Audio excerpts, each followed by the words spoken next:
대한민국 최고의 애널리스트와 함께합니다. 한경 베스트 애널리스트 전략, 오늘은 글로벌 ETF 부문 1위를 차지하신 분을 모셨습니다. 하나증권 해외 주식 분석실의 박승진 실장 나오셨습니다. 어서 오세요. 네, 안녕하십니까. 네, 이 시간을 통해서 또 여러 번 모셔보게 됐는데요. 다시 한번 1위 달성을 축하드립니다. 네, 감사합니다. 소감 한 말씀 부탁드려도 되겠습니까? 네. 일단 뭐 다른 애널리스트들 분들도 굉장히 또 열심히 하고 계신데 일단 제가 또 이렇게 상을 받게 돼서 굉장히 좀 영광스럽다고 말씀드릴 수 있을 것 같고요. 여러 곳에서 많이 도와주셔가지고 한 자리만큼 더 실망시키지 않도록 열심히 노력하도록 하겠습니다. 네, 기대를 해보겠습니다. 글로벌 ETF를 다루다 보시니까 정말 전방위적으로 커버를 하고 계시잖아요. 네. 일단 그래서 미국의 이번에 발표된 CPI에 대해서 어떻게 평가를 하셨는지 궁금하거든요. 어떻습니까? 네.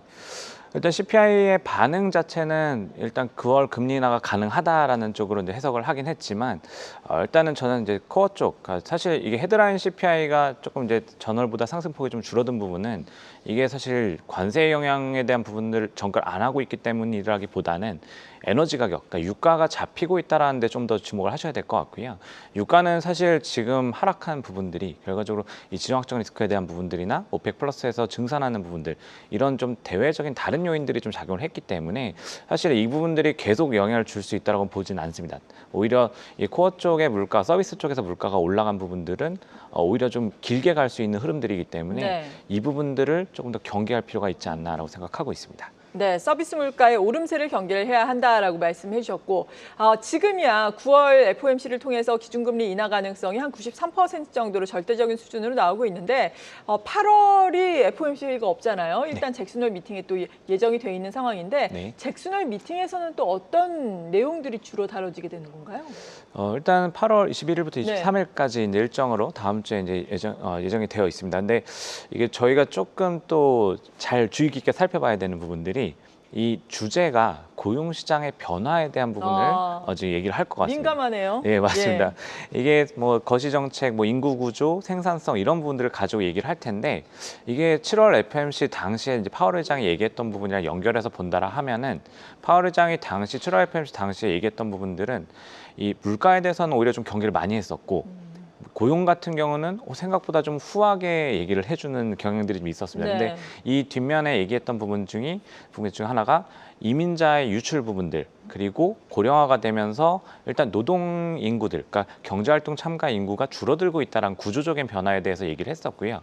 그렇기 때문에 어떻게 보면 고용자 수가 줄어드는 거를 좀 자연스럽게 받아들여야 된다는 얘기들을 한 게 아닌가 이렇게 좀 생각한다라고 하면은 고용 지표가 안 좋아지면서 금리 인하 기대를 좀 키웠던 부분들이 이 파월 의장의 이 코멘트들을 통해서 잭슨 미팅에서 조금 약화될 수 있는 여지가 좀 있지 않나, 이런 부분들을 좀 잘 살펴보셔야 될 것 같습니다. 네, 그래도 또 잭슨홀 미팅 이후에 고용 지표가 8월 지표가 확인이 바로 되잖아요. 맞습니다. 거기에다가 CPI도 한 번 더 확인을 해봐야 하는데 이런 부분은 지금 어떻게 전망하고 계세요? 네, 그래서 지금 사실 이게 전체적인 물가, 뭐 이번 주도 사실은 이제 주 후반에 PPI라던가 수출입 물가가 또 확인이 될 텐데요. 이게 뭐 여러 가지 얘기들이 나오고 있지만 기업들이 아직까지 이제 가격 전가를 잘 안 하고 있던 모습들이 있습니다. 이게 사실 4월, 5월, 6월 지표에도 보면은 4월 달에 마이너스가 나왔고, 그러니까 가격 전가 오히려 손실을 떠안는 모습들이 나왔었기 때문에 이게 길게 가기 어렵다는 부분들을 생각하면은 일단 가격 전가에 대한 부분들이 물가 쪽에서는 좀 더 뚜렷해질 가능성들이 있지 않나라 생각하고 있고요. 그리고 일단 사실 FOMC가 이제 9월 FOMC 16일, 17일에 네. 예정이 되어 있습니다. 그러면은 이때까지 말씀하신 고용 지표부터 그다음에 소매 판매 데이터까지 16일 날 또 확인할 수 있기 때문에 이런 부분들에 대한 경계감들이 9월 FOMC에서는 금리를 인하하는 명분을 유지를 할 수 있다고 하더라도 추후의 속도에 대한 부분들이 좀 생각했던 거랑 좀 변화할 수 있다. 이런 것들 좀 같이 고민해 보실 필요가 있을 것 같습니다. 네, 이런 통화 정책과 관련해서 또 금리와 관련해서 상당히 민감한 것이 ETF 측면에서 보자면 채권형 ETF잖아요. 네네. 요즘의 추세는 어떤가요? 지금은 사실 금리가 좀 내려왔던 부분들이 네. 있었기 때문에 뭐 거기서는 좀 강세의 흐름들이 좀 나왔지만 일단 또 지금 사실 이제 약간 더 내려갈 수 있을 것인가에 대한 고민들은 확실히 네. 있으신 것 같습니다. 그래서 현재 변동성이 조금씩 이제 생기고 있는 구간으로 보시면 될 것 같고, 사실 시장 흐름들에 대한 자신감들이 조금 이제 뭐 변수가 계속 많아지니까 오히려 이제 수급 측면에서는 초단기 국채 쪽 좀 위험을 회피하는 이 수요들이 오히려 최근엔 좀 많이 좀 발견이 되고 있습니다. 네, 그렇군요. 그리고 ETF 측면에서 보자면 선진국 ETF와 신흥국 ETF 간의 최근에 뭐 특이점이라든지 차이점은 어떤 게 있습니까?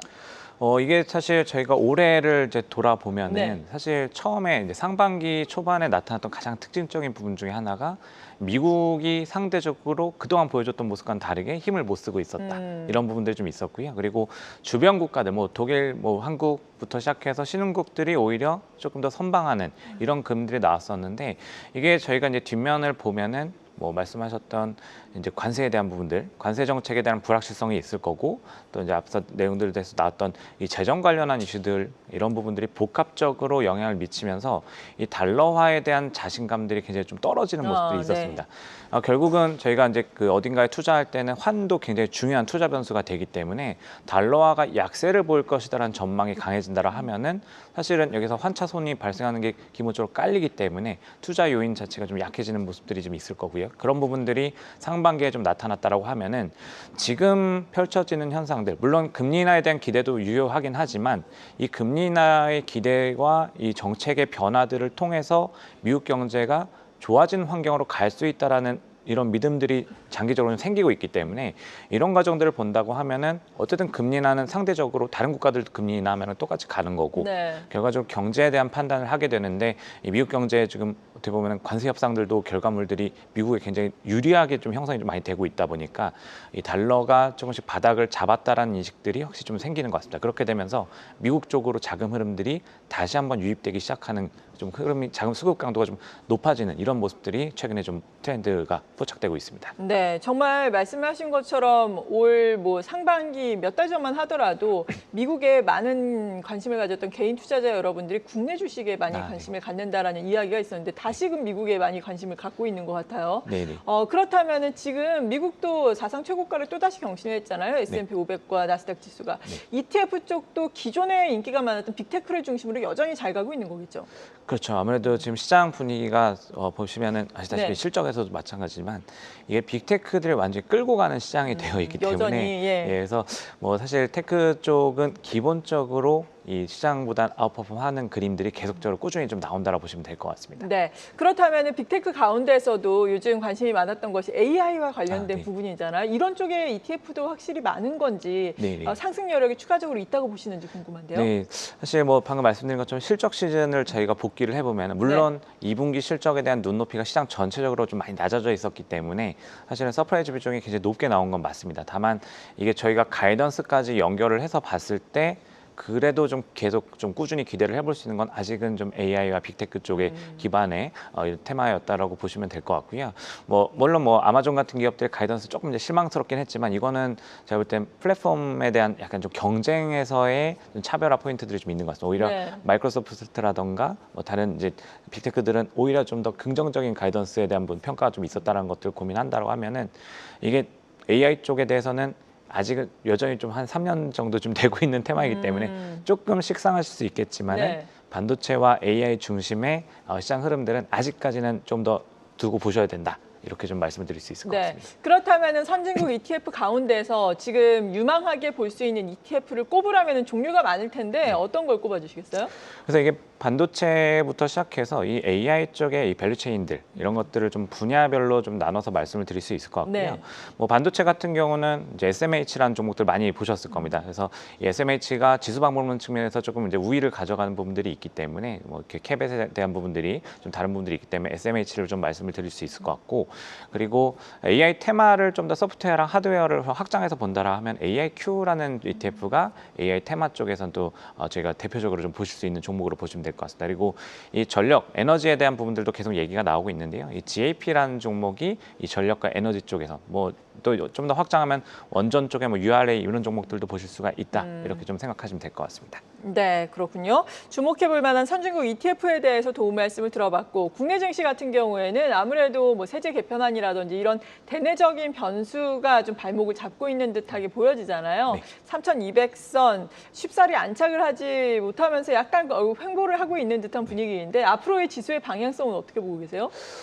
일단은 지금 뭐 사실 말씀하신 것처럼 정책 변수가 네. 대선 이후에 확 이제 모멘텀이 되면서 어떻게 보면 시장을 쭉 끌고 왔던 이런 그림들이 있었고 이후에 정책에 대한 모멘텀들이 오히려 조금 이제 약간 실망스럽게 시장에서 받아들여지면서 조정이 좀 나타나고 탄력이 좀 떨어지는 모습들이 나오고 있는데 일단은 뭐 수정안의 내용들을 저희가 좀 체크할 필요는 당연히 있을 것 같고요. 그리고 결과적으로 이제 여기서 뒷받침이 되는 부분들 시그널들을 좀 저희가 고민해 본다라 하면은 뭐 저희의 우리나라의 이제 대표적인 반도체 기업들부터 시작해서 네. 대형주들의 실적 모멘텀들이 돌아서는 그림들을 확인하면서 좀 다져나가는 게 어떻게 보면 장기 조금 더 긴 호흡에서 주가 흐름들을 좀 끌고 갈 수 있는 그림들을 좀 기대해 볼 수 있는 게 아닌가. 그래서 뭐 지금 최근에 보시면 뭐 여러 가지로 많이 보셨겠지만 실적 시즌에 이제 바닥에 대한 기대들이 좀 더 높아져 있기 때문에 여기서 좀 발판이 잘 마련됐으면 좋을 것 같습니다. 네, 정말 발판이 잘 마련되면 좋겠네요. 하반기 실적도 더 좋아지는 기업들이 많아지면 좋겠는데 국내 상장된 ETF 가운데서는 어떤 ETF를 유망하게 보세요? 국내 상장 ETF들 뭐 정말 종류가 많습니다. 그러니까요. 최근에 네. 정말 이제 다양한 아이디어들이 반영된 ETF들이 네. 계속 나오고 있고요.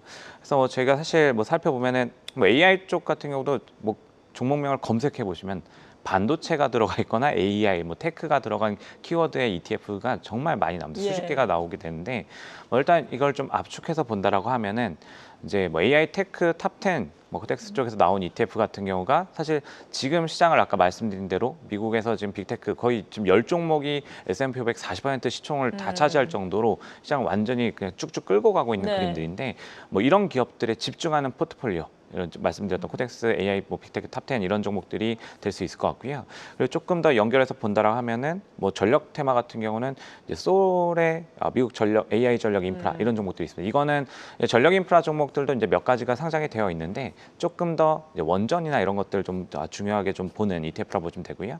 AI가 좀 더 확장해 나가는 과정들을 본다라 하면은 최근에 상장됐던 원큐의 미국 메디컬 AI 이런 종목들도 좀 살펴보실 수 있을 것 같습니다. 우리나라에 상장이 된 거예요? 맞습니다. 네네. 예. 그리고 또 조금 이제 재밌는 아이디어를 또 같이 네. 소개해드리면 사실 국내 시장 보실 때 수급을 본다라 하면은 외국인의 수급을 굉장히 또 많이 보시잖아요. 그럼요. 외국인들 끌고 가는 이 수급의 종목들이 이제 또 아웃퍼폼하는 경우들이 많은데 어제 상장된 종목 중에 이제 원K 글로벌 수급 상위 이런 네. ETF가 있습니다. 이거는 외국인들이 많이 사는 종목들을 실적 기반을 해서 어떻게 보면 좀 후행적이지 않게 실적과 추세, 심리 이런 부분들을 같이 고려해서 종목을 구성하기 때문에 그리고 또 리밸런스 주기를 좀 더 빠르게 가져가기 때문에 이 외국인들이 사는 종목들, 선호한 종목들을 쭉 잘 따라갈 수 있는 이런 ETF들 상장되어 있어서 관심 있게 보시면 좋을 것 같습니다. 네, 마지막으로 전반적인 ETF에 대한 투자 전략을 좀 정리를 해주신다면요. 네, 간단히 말씀드리면 단기적으로는 아까 말씀드린 물가의 데이터 이후에 저희가 해석이 좀 달라지는 과정들이 발생을 할 수 있기 때문에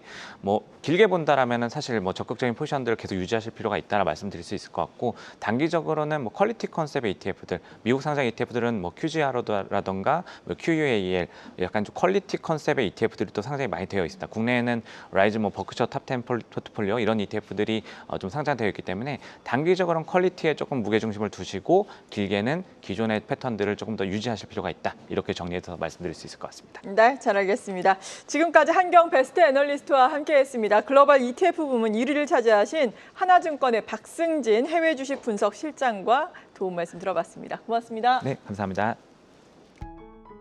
계속해서 다양한 경제 이슈를 알고 싶다면 구독과 좋아요, 알림 설정 부탁드립니다. AI 캐스터 권미정이었습니다.